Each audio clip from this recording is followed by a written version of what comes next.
Hello and welcome to JJM Leadership Conversation.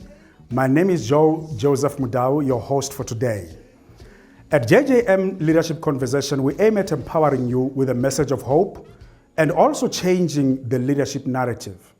We believe that all of us are leaders, so leadership is not a position but an influence.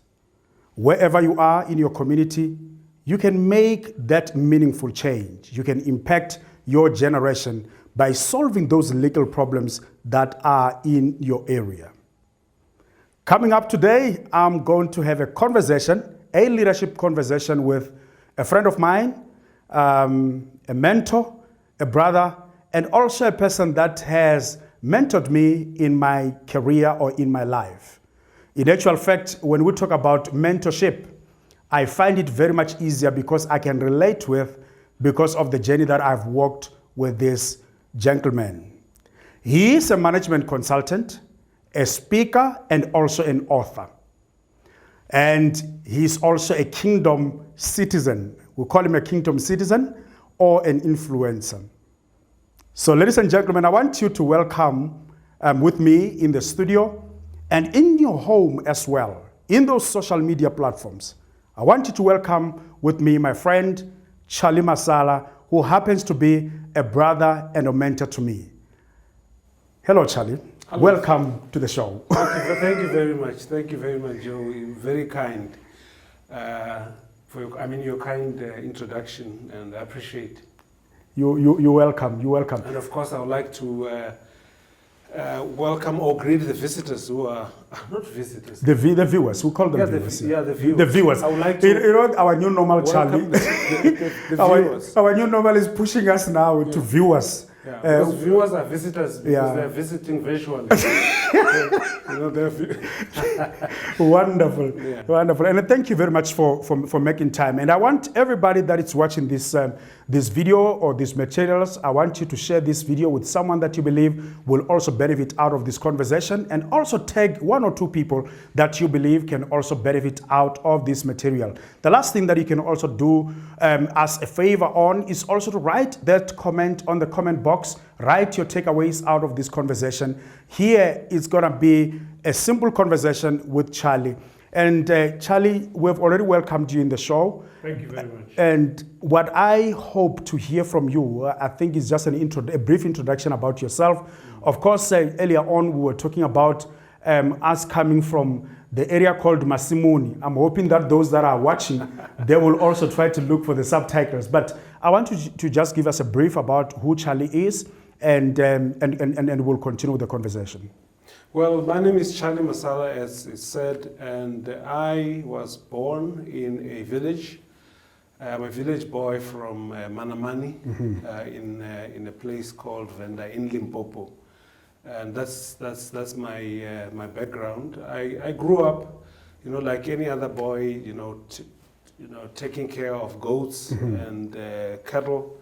We used to actually sleep with the goats in the same house. We used to share accommodation with goats in the same roundavel. My mother would make a fire in the middle of the roundavel. Yes. One side she will put kitchen utensils, and the one side is where the goats and what do you call the chickens? The chickens, yeah, of course. And the other side was our bedroom in the same house. Okay, so that's when you look up, it was it was a beautiful dark roof. Because of the of course because of the smoke. So that's my background. That's why when we talk about crisis of COVID now and so forth, and people talk about crisis, and I think they don't really know crisis. We have been born in crisis. We lived our lives in crisis throughout our lives. And by the way, I was not born in the hospital. I was born.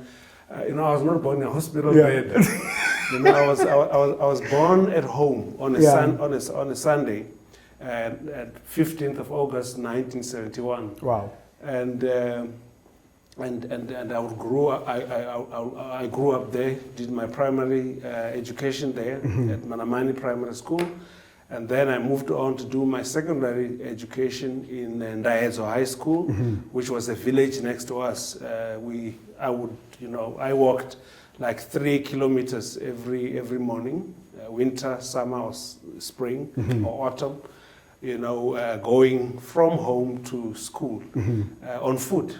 Yeah. But I remember my shoes were always clean because I had a stuff lap. In actual fact, when you're talking about walking or going to school on foot, I was talking to another young person over the weekend. I visited the village, and I was telling him that even during break time, we didn't have to bring the lunch pack. So we needed to run home. We went home. You go home for lunch, and chances are you may or may not find lunch, but you run home hoping for something. And so this is a story of many young people that are also coming from the village. Yeah, so we didn't eat chicken and rice every day like some of you are, and having meat, those kind of things were really special, for Christmas. Correct. And New Year. And our normal meal would be porridge with salt. Sometimes when you're tired of just eating the grain of salt, you would make a kind of a salt soup. It's a salt soup, yeah. Salt soup. And then nothing else. It's just salt soup. It's just salt and water. Yeah. And you mix it, and then you eat that with pap. That's my history. And that is why when there was, if they ever cook, meat and some nice delicacies, we will fight over it. We were 7 of us. Yeah. My brother, my 4 brothers, and 2 sisters. So we'll be fighting for chicken. You get the whole porridge, put it in your hand, and take the piece of chicken. Yeah. I'm laughing because I can relate to what you're talking about. You insert it into the pap. Yeah. Then that way it look like you haven't got your pieces yet. You go and wait in the queue like any other person. You go and wait in the queue. We fought for chicken feet and heads and necks. Yeah. That's what we ate because the juicy part, the good parts were not for kids. Yeah. It was for the father of the house. And the mother. If I continue to listen to these stories, chances I'm going to be sidetracked from this conversation because it's very interesting, Charlie. It's very, very interesting because some people, when they look at us and they look at you where you are, they just think like you just fell from the sky and your achievements were just something that happened overnight. Whereas it's a result of many sweat, it's a result of a lot of hard work. But I want you to talk a little bit about your career that brought you a little bit of where you are, or that gave you a milestone in terms of your life, leaving the village. Of course, you went to the college or the university now. But I want to just talk about your flourishing career. Of course, I think at that time you were, everyone envied Charlie Masala as an HR professional. Yeah, I must have been doing grade 7. Okay. I had a desire to become a supervisor. I just wanted to be in charge of people. Yeah. But I did not know that you can study that as a subject in university until I went to the university, and at that time I was not even sure what I was doing. Correct. There were 3 queues that we had to queue, and when I asked them, they said, "Okay, that's public admin. That's they gave other things, engineering." I knew I was not cut out for engineering because my job was to deal with people. With people. So there was another one line which was for personnel management students. I asked what that was about. They said, "No, it has to do with managing people." I said, "That's my queue." During those times we didn't apply, upfront, and so you just go and find out when you arrive there which queue is what, and go for the queue. So I then went to the HR queue, and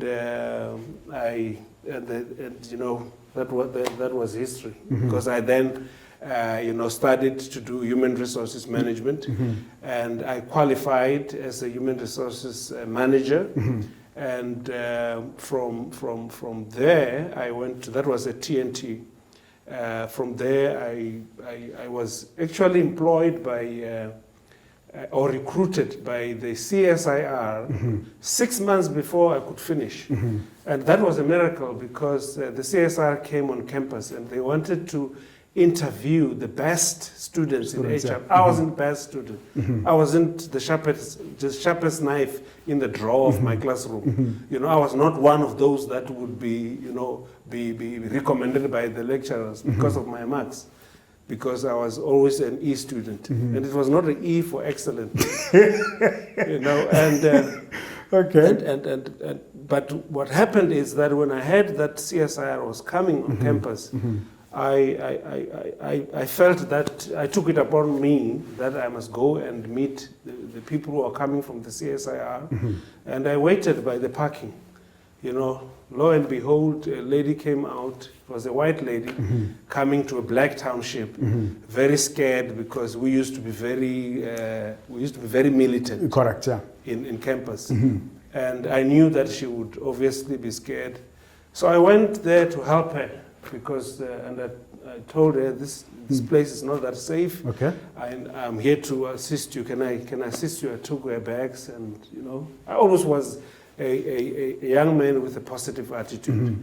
I helped her with the bags and took her to the management building. And I left. I said to her, I asked her, how long are you going to take? She told me it's going to be about 2 hours. I said, I'll be back. Of course, I went back and waited for her. When she finished, I was ready to take the bags. The bags, okay. To take her back to the parking lot where her car was.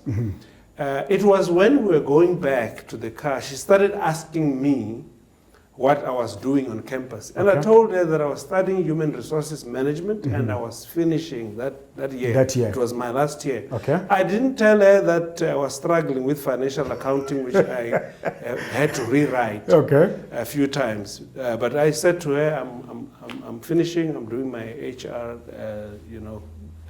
qualification. And she said to me, oh, you're doing HR? I said, yes, I'm doing HR. So she said, okay, send me your CV. At the time, I didn't know what a CV was, but I didn't, you can't ask those things to potential. Of course, yeah.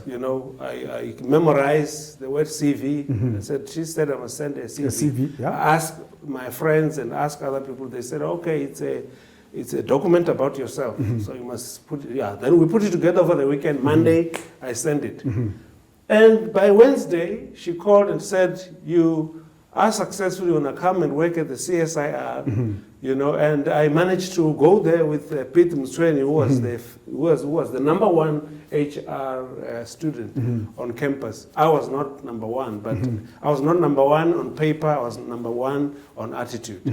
And she took me over, we went to the CSIR, and from the CSIR I moved on to the Auditor General's office, where I was also helped by a white woman who gave me an opportunity when I went there, and I was not even successful in that interview. But she felt that the organization can't lose me. And she hired me. That's the lady that I ended up now writing a book with. In actual fact, I'm thinking we need to come back to that, Charlie. It's a very interesting story and your journey.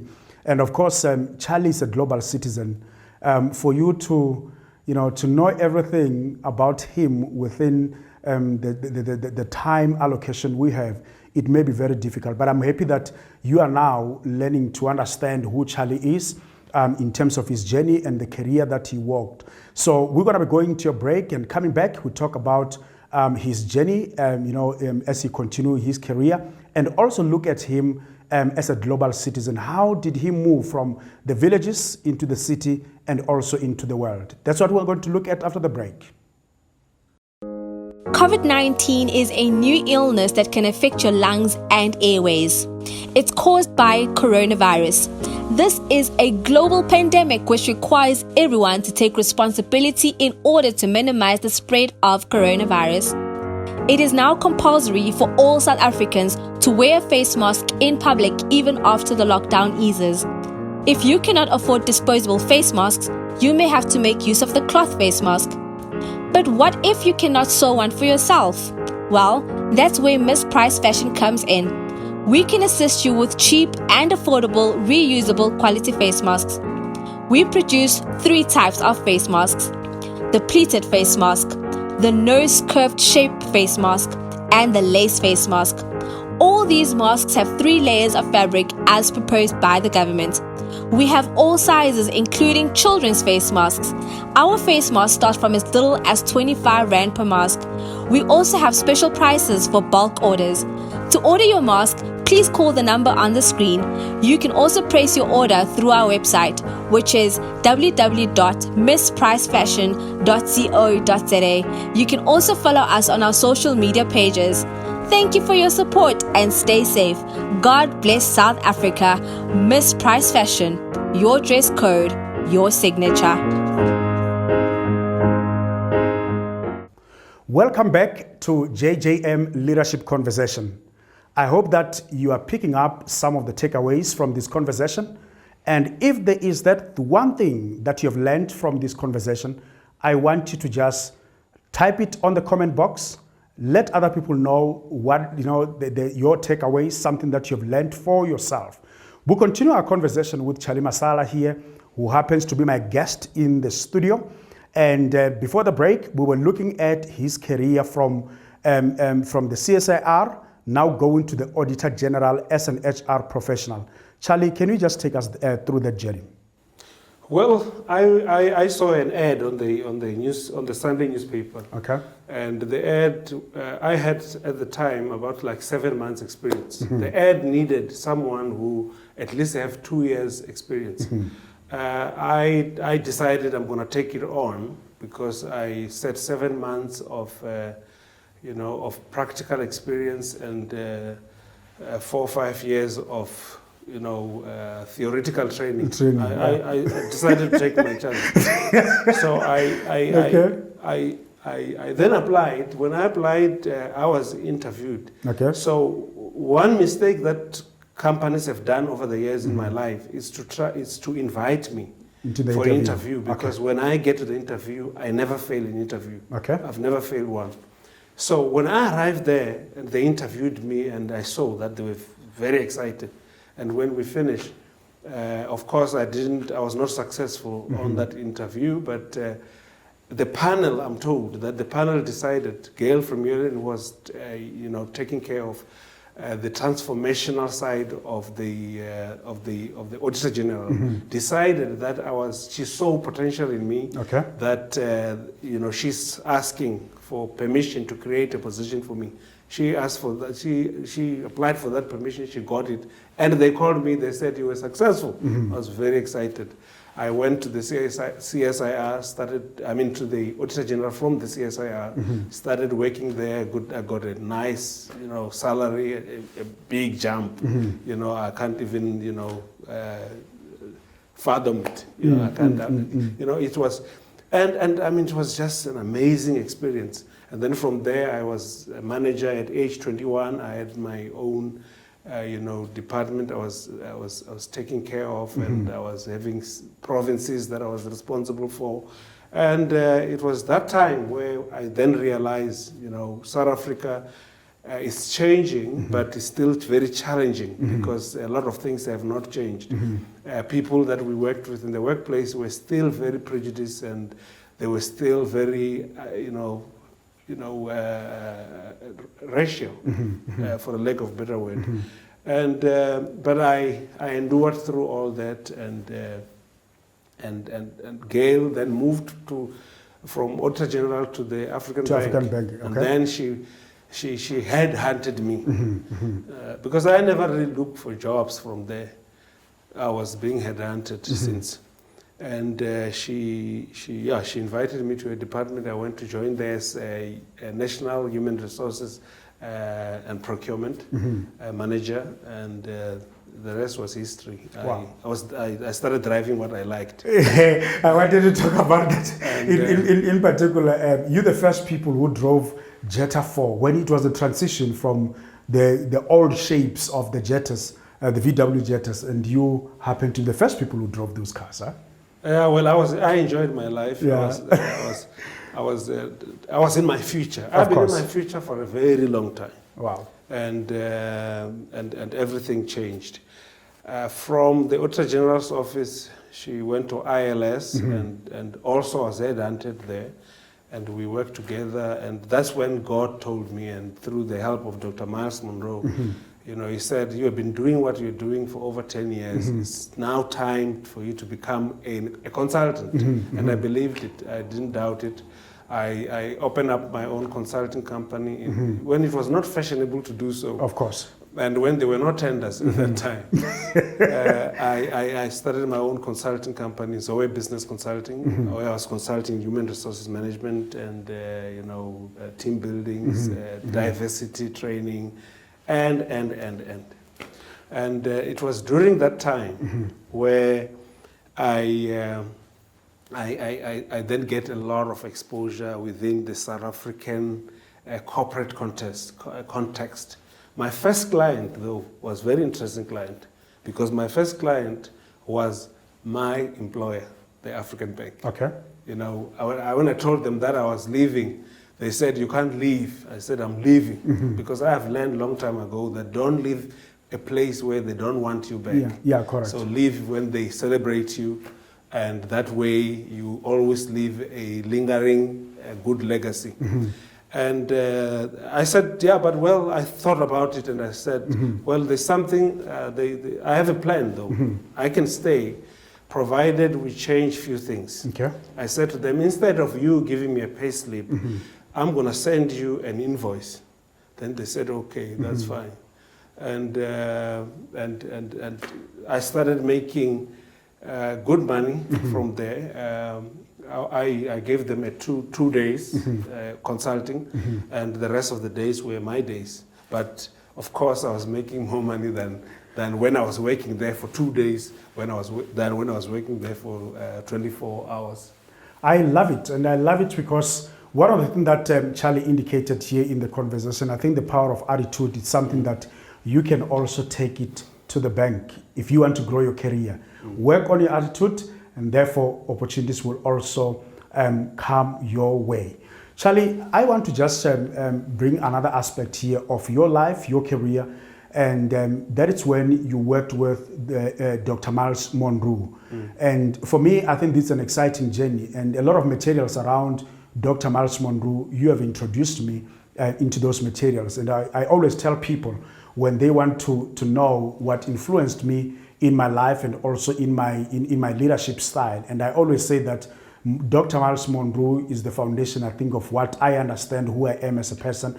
Of course, the time when you were introducing me into his materials, it was sort of like ahead of my time. But it was still nighttime. Yeah, it was nighttime, And looking back, you realize that indeed these materials, they're now starting to make sense, and you realize that of course, it was important for me to take note of this aspect of my life. And I'm glad that you have introduced many of us into the life of Dr. Miles Monroe. I don't know, in the interest of time, are you able to bottle or shorten this story, yes, and tell our viewers at home on how you left the village into the city in Gauteng, and now you are a global citizen through the ministry of Miles Monroe? Thank you very much.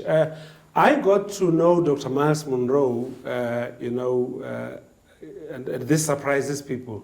I did not know Miles Monroe from the city. Okay. I knew Miles Monroe from the village. When I was at the village, and there was a man who I loved so much, and I still love him, Mr. Nerweni. Mr. Nerweni, we spent a lot of our time at his house. Because they always cook nice there, they always took care of us. The photographer? The photographer. Yeah, okay, all right. Okay. So in 1989, actually 90, he had a VHS. At the time we were using these VHS videos. There was a video of Miles Monroe. It's the video that he did when he was at Azusa with Carlton Pearson at the Mabea Center. He was talking about purpose. And billboards, that purpose is like visions like when you're looking at a billboard of a building that is still to be built, but it's bush. Okay. He was talking about vision means coming into view and so on, and he talked about the value of human life. I was already born again because I was born again in 1985, and when I listened to that, and I saw Dr. Miles Monroe on that VHS, and he reminded me of myself. Okay. Because as a black man, I thought, well, here's a black man who is doing something that is great, and who is helping people and helping me to understand the value of humans, and that I was born to lead, and I'm a leader, regardless of my age.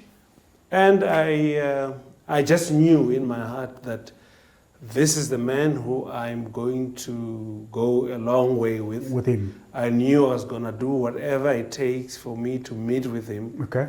And of course, that dream came to pass, because when I moved from Venda in 1991 and moved into Pretoria, I then got to know that he was coming to, I was a student leader. Okay. So at the SCF, and I knew that Dr. Monroe was coming to Hartfield.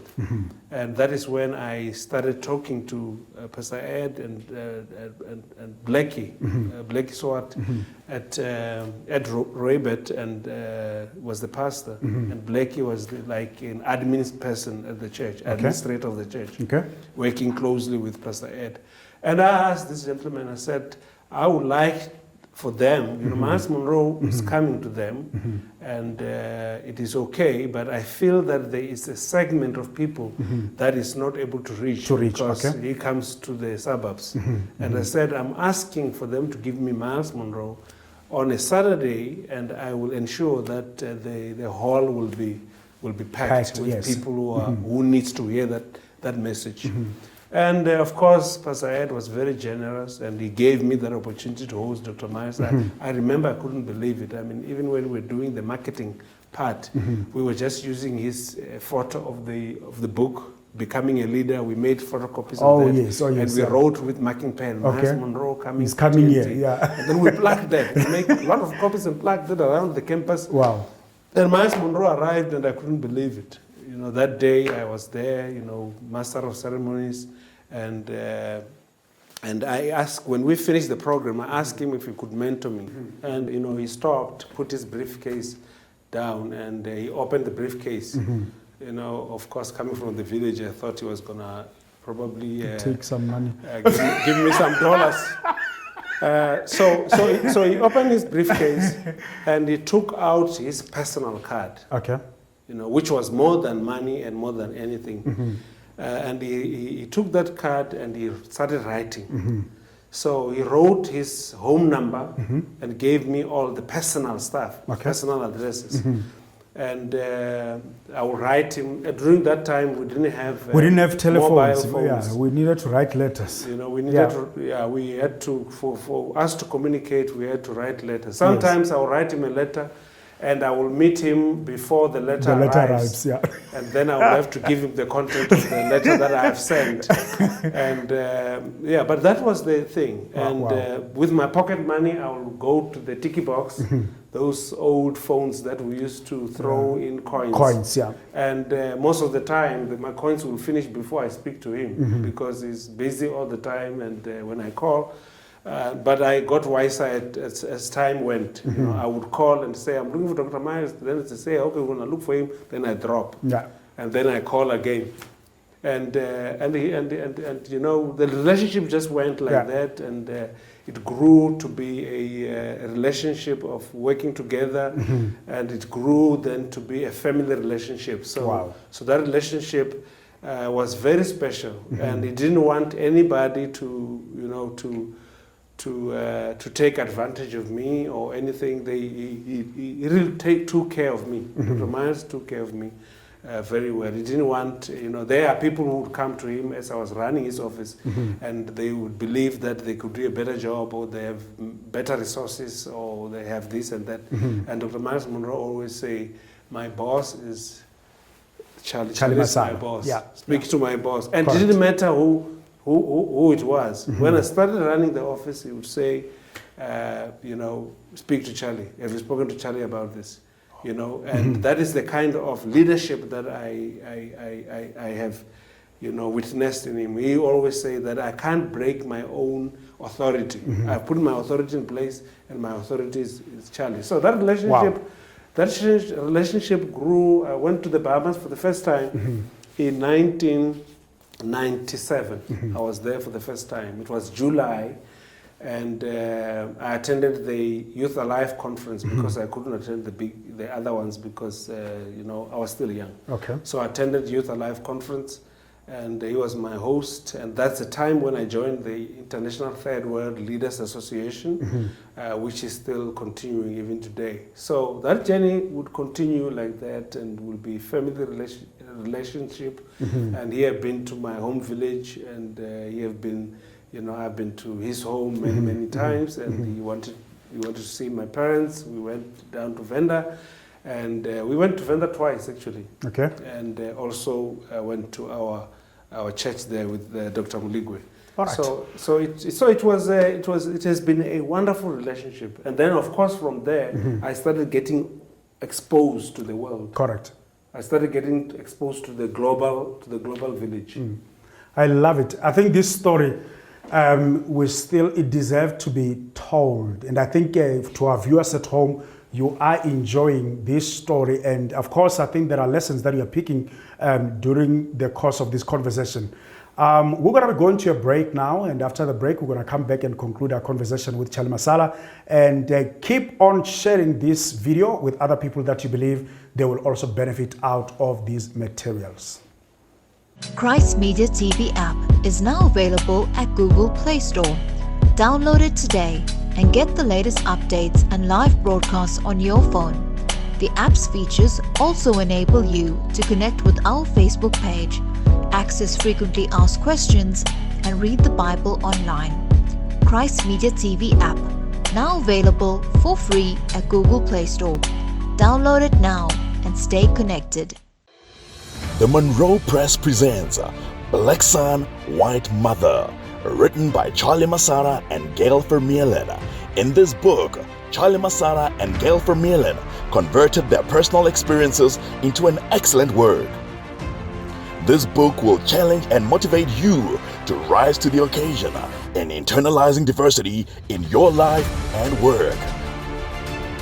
The reader is taken on a unique journey to unlocking the potential of diversity in the workplace, from the genesis of diversity in chapter 1 right through to embracing diversity in chapter 22.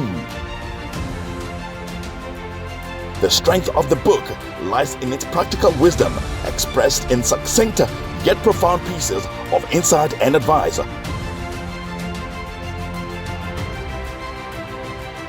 Order your personal copy online at monroeglobal.com or any leading bookstore near you. Welcome back to JJM Leadership Conversation. I hope that you are enjoying this conversation between myself and Charlie Masala. And he has been telling us a very interesting story.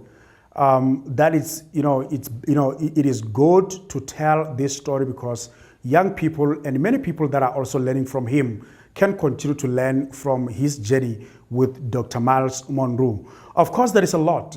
There's a lot that we can share around this story. Charlie, I believe that your story with Dr. Myles deserves to be written in a book, because in this segment or in this show, it may be very difficult to compress the whole story. You have to write a book about your journey with Dr. Myles. Well, I have a problem as it stands. Okay. I already wrote the book. Okay. The book it's finished. I just can't have two books coming out together. But I've already written the book. Okay. It's called My Life and Times with Myles Munroe. That will be a very interesting book to read. Yeah. So I wrote the book. And one thing that I would like to say though is that when I met him, as I told you, I was very young. I had no money. I had nothing to give. And I remember telling Dr. Myles that, I have nothing to give, but I have me to give. Okay. And that is the best gift. He said, "Yeah, well, that's the best gift that you ever give me." You know. But so, were you able to give him that challenge? So I was serving. Okay. You know, each time Miles Monroe comes here, even at my young age, I was going to the airport and pick up his bags and be in the mix. So I was always doing the manual work and running around, you know, with him, because I discovered that I was actually, my purpose and his were intertwined. Okay. That I was definitely born to be a part of his work, and we did that. So I'm just saying this to say, maybe someone is sitting out there and they think that they have nothing to give. Yes, correct. Or they have no money to start their business. No, you start where you are. Correct. You know, if you have got eyes that sees, you have got hands that works, you've got brains that functions, and you can run around, you can do something. And that's what I did. Wow. You know, I became, you know, he used to call me my number one African son. Wow. Lovely. I think it's a beautiful story to tell. We're going to wait for that book, Charlie Masala, and we are going to wait for that. But what I like about it is that, of course, now your ministry continues to grow, and you continue to grow your business as well. I love it. Can you also talk to us about the book that you wrote that you're about to launch very, very soon? One of the things that Dr. Miles Monroe always encouraged me and others who are around us to do was to document our stories. Exactly. You know, he encouraged us to write books. And he said, if you don't know what to write your story. You know, he said, because everybody has a story. And nobody can argue your story. Of course. Because your story is your story. Only you know your story. Why? Because there's no one who can be you better than you. There's no one who understands you better than you. So you can write whatever, you know. So I took that message. Okay. I never thought that I would be writing books, but I remember that when he prayed for me all the time, he would say, I want you to be better than I am. Okay. And you will be greater than I am. You know, that was always his prophetic word towards me. And of course I doubted that word because I'm thinking, you know, he has done so much. Here's a man who has been done so to much. over 100 countries and, you know, and I only been to Swaziland. No, so, in actual fact, don't play it. we loved it when we were checking on your birthday that, you know, I was checking this with my wife. Yeah. That indeed, Charlie has traveled, I think about 49 countries that you were able to mention at your 49th birthday. At my 49th birthday, I was trying to recall and trying to think of what I can thank God for. And I had enough time because we were on lockdown. And I started thinking that, by the way, I've been to 7 continents of the world, and I've been to over 41 countries. And when I'm looking at, you know, and mostly these countries, I went there to speak or to do some work with Dr. Monroe. You know, not just for vacation, even though we vacation when we do that. But I then realized that, you know, what he prophesied upon my life, it's not far-fetched. Exactly. You know, it's not far-fetched. Dr. Monroe is a leader who believed that when you work with him, you must grow. Exactly. He never believed that you must be stagnant or you should just be subservient or, you know, just, you know, he didn't take pleasure in people not growing. So he always encouraged me to grow. Even when I opened the business, he said, you should be a consultant. You know, so I took that challenge, and now I've started writing books. I've finished 2 now. There's one that we're making, you know, which is making waves. What is the name of that book, Charlie? This book, I decided first of all to write the first book that I've written but I haven't released is My Life and Times with Dr. Miles Monroe. That book is there. And then the second book, which have now become the first. In terms of launching, is the book on. This book is a very interesting book. It's called Black Son and White Mother. And I write... What a catchy phrase or catchy title. You know, some other people were asking me already. Yeah. What does it mean? Is he born of a white mom and all that? But how do you coin that story? So you will remember that earlier on, yes, I shared my story at the Auditor General's office, yes, with the woman called Gail Vermeulen, yes, who is the one who was running transformation at Auditor General's office at the time, because coming out of apartheid, South Africa had to come up with laws, and one of those laws was affirmative action. So affirmative action was a very new, it was one of the new, very, very brand new acts, and Gail was actually appointed to take care of transforming the office of the Auditor General, because at the time it was all white. It was only the cleaners and few audit assistants and some audit assistants who were really in the profession, and you know, black people were not there. Mm-hmm. So this lady is the one who said, who challenged the people and asked for them to create a position for me. So I worked with her. So one of the things that we did with Gail is that she asked me if I could run the diversity workshops with her. And I said, yeah, of course, because I'm a great trainer. I train well. I am a speaker. I learned well from Dr. Miles Monroe. So I said, yeah, sure, I will do that.